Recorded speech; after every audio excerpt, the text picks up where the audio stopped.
So yun na nga guys, samahan niyo ako mag-display ng aking mga paninda.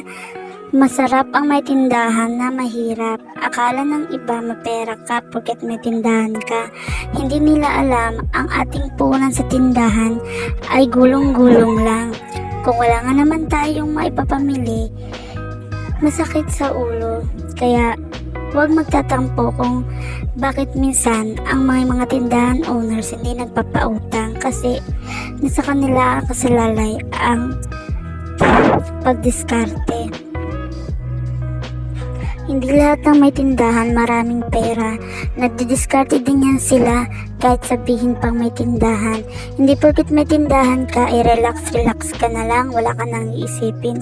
Masakit din sa ulo pag may tindahan dahil ang daming kulang na kailangan mong bilihin, lalo na ngayon, ang tataas ng mga bilihin. Need mo talaga yung mga moving na mga items.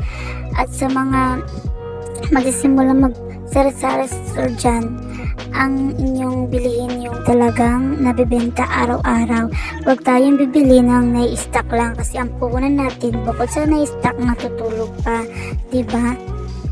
Bawal ako mapagod magtindahan dahil may pangarap ako at may anak pa akong pinapaaral. Ayun, samahan niyo ako mag-display guys. Ayan, nakakapagod ang mag-display.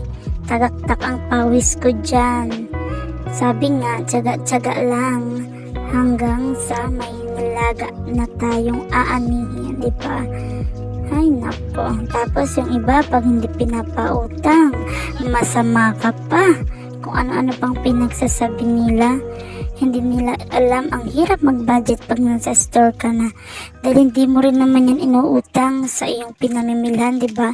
Mas nakakaya pag na-sure ka ng iyong pangbayad, di ba? Kaya tansya-tansya pag mamili tayo. Yun nga.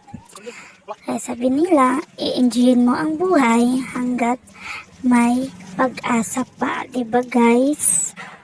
Yan. At ako'y mag-display muna guys.